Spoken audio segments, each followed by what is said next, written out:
Hello everyone. Thank you for being here. My name is John O'Farrell, and I'm presenting the interim results of my action research project.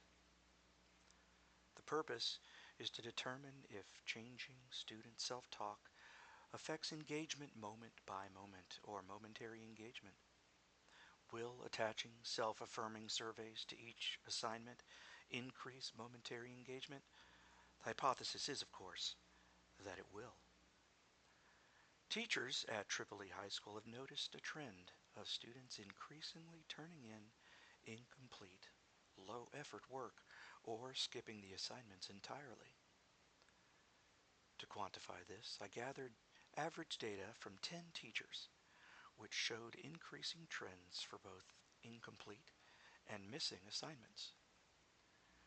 John Hattie's meta-research tells us that deliberate practice and effort management have positive effects on learning, while Flanagan and Simmons emphasize the role of self-talk in motivating students. The hypothesis is that affirming self-talk will increase student momentary engagement.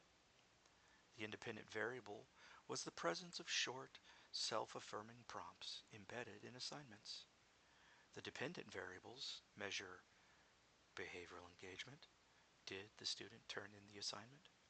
Emotional engagement. Did they attempt more than once? And cognitive engagement. Did they show meaningful effort? To evaluate engagement, I used submissions, whether or not the students turned in their work, number of attempts tracked via our learning management system, and a 5-point Likert scale for effort assigned by me on the quality and completeness of student submissions. This triangulated data helped build a clear picture of each student's engagement profile. The effort ratings used a Likert scale from 1 to 5. 1 meant essentially zero effort, 4 was appropriate effort, and 5 reflected proficient work after any number of attempts. The submission data was automatically collected by our learning management system. This metric was central to identifying emotional engagement and persistence, especially in students who didn't master the material on their first try. First, I got the average number of zeros and incomplete assignments per student from 10 teachers for the previous 3 semesters. I collected data from my own classroom for 10 assignments from previous sections of the economics course I teach. Then I designed a bank of 18 guided self-talk questions. I attached 2 to each of the 10 assignments and ensured that new questions from the bank would be randomly selected with each attempt. Once this was set up, I could start collecting student data. I decided to add a short PowerPoint explaining the importance of self-talk and how certain themes can be applied. This was not part of the original plan. Another change was including answering those questions along with the metacognitive think aloud strategies that I focus on when going over other questions with students.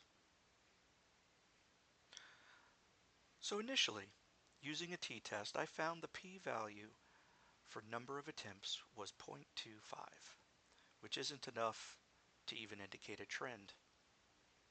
A reason for this could be that making one attempt could mean low effort, or it could mean the student mastered the material quickly. To better assess effort, I removed students who were proficient on their first try. This reduced the number of data points, but clarified the picture of persistent engagement. After this adjustment, the data showed an average p-value of 0.017, which would indicate a statistically significant difference between the test and control groups for the number of attempts. This slide shows the average effort scores across all assignments. The test group consistently matched or exceeded the control group in most assignments. However, the average p-value of 0.094 indicates a possible trend, but not significance. But here's the same data, excluding those students who were proficient on their first attempt. This adjusted view reveals sharper effort drops in the control group. In this instance, the p-value of 0.01 indicates statistical significance, suggesting that affirming self-talk may have had a direct impact on sustained effort. This comparison presents the original and adjusted views on one page. The test group sustained higher effort across nearly every assignment. This demonstrates that affirming self-talk helped maintain engagement for students who struggled initially. The widening gap between groups suggests that the test group of students were more resilient and committed to revising. I also analyzed the standard deviations for consistency. Before filtering, the test group standard deviation was 0.96 and the control was 1.02. After filtering, the test group standard deviation remained stable at 1.0, while the control group dropped to 0.81, but with lower scores.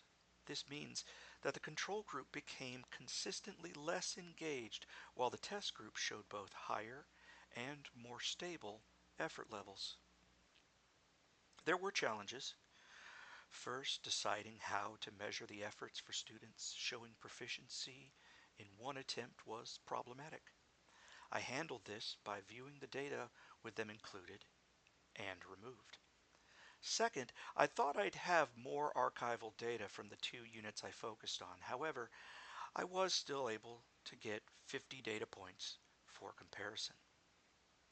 Lastly, getting responses from other teachers was an expected issue, which I overcame using my impeccable charm and snacks. Mostly snacks. So this project reinforced that engagement is multi-layered. It showed that a simple, no-cost intervention like affirming self-talk may significantly support persistence in students who face early setbacks. So next, I will complete a full statistical analysis. I'll be examining any new patterns if they emerge, and I'll share these results with our school's guiding coalition to help determine whether affirming self-talk should be integrated into instructional practice. So in conclusion, this study's early results suggest that affirming self-talk promotes student persistence, and creating a structured way of implementing that into instruction is worth exploring. Thank you for listening. I welcome any questions or feedback that you may have.